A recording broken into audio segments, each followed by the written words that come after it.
On the way back from Lewis's funeral, my mom told me to start packing. She waited until the day before we left to tell Edie. I'm not sure if she wanted to make it easier or harder.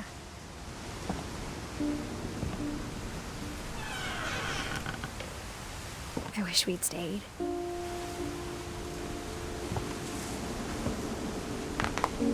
But I understand why we left.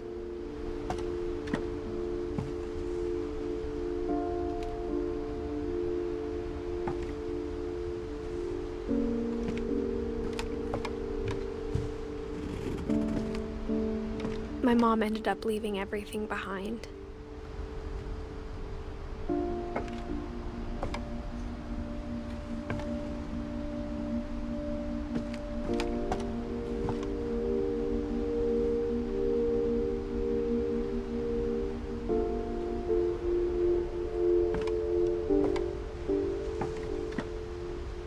What happened that night had been coming for a long time. Maybe it should have come sooner.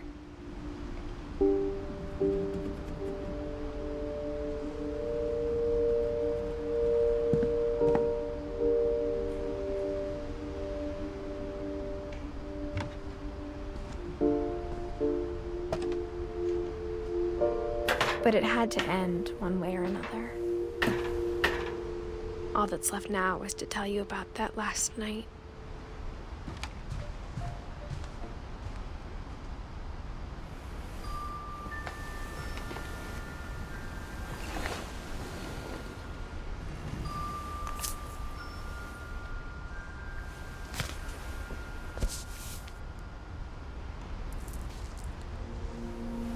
That whole last day, Edie just watched us pack and didn't say a word.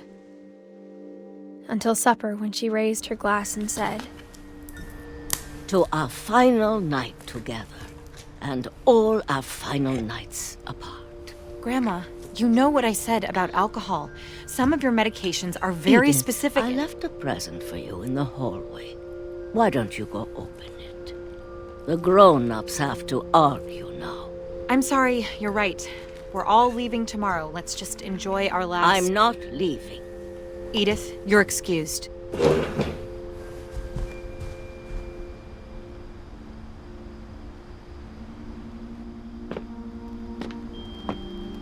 The power had been shut off that morning, but Edie always had plenty of candles.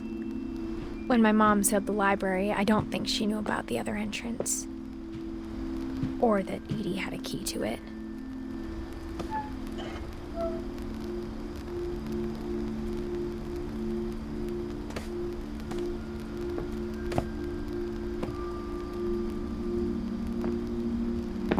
The thing you're afraid of isn't going to end when you leave the house.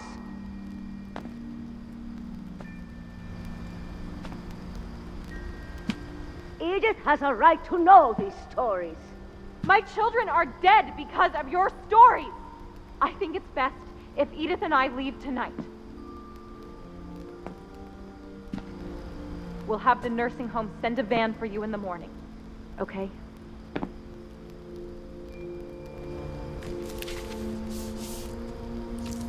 Dear Edith, there's so many stories I wish I could tell you, but there's only time for one. This is about what happened on the night you were born. That night, the tide went way, way out. It was the first and last time I ever saw the old house aground. There'd been an earthquake out in the middle of the ocean. They called it the lowest tide in 1,000 years. God, it smelled awful. You know, I've seen that house every day of my life. But I never thought I'd go back to it. When the fog rolled in, I lost my way.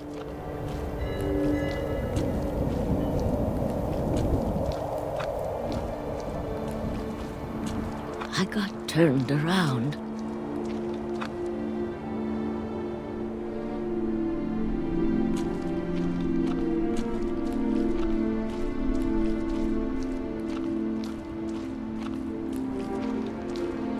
For a while, I wondered.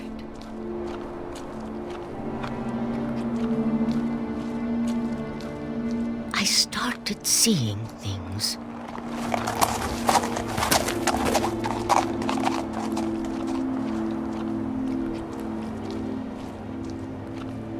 Things I'd forgotten had ever existed.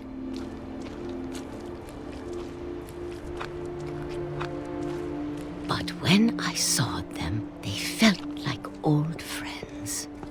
That night, a lot of things came back to me. Or maybe I came back to them.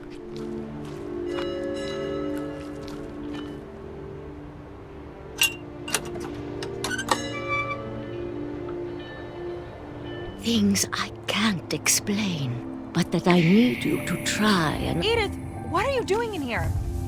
It's mine. Edith! Mom, you're gonna rip it! Let go! I kicked and screamed, but Mom dragged me to the car.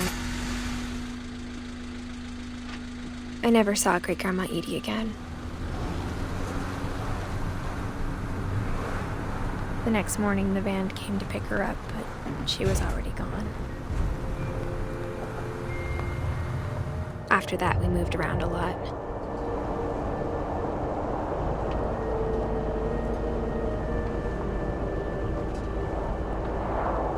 We both tried to make the best of it.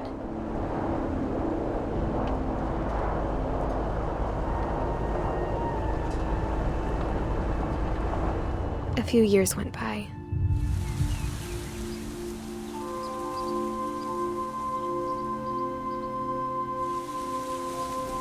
My mom didn't like to talk about it.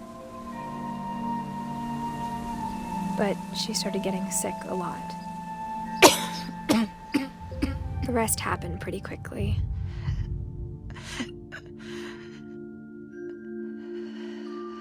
She got better for a while,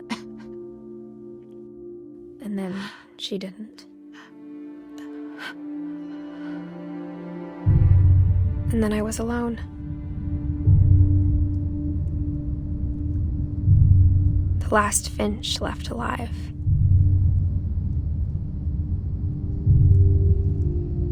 Until I found out about you. I'm still not sure what to tell you about all this.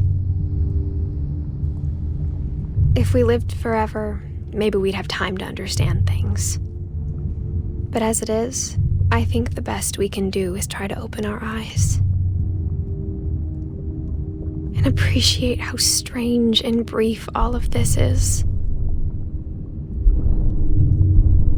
This journal was supposed to be for you.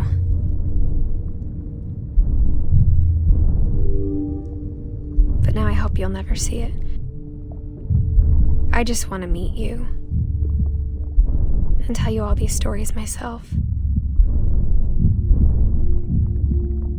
But I guess if you're reading this now, things didn't work out that way.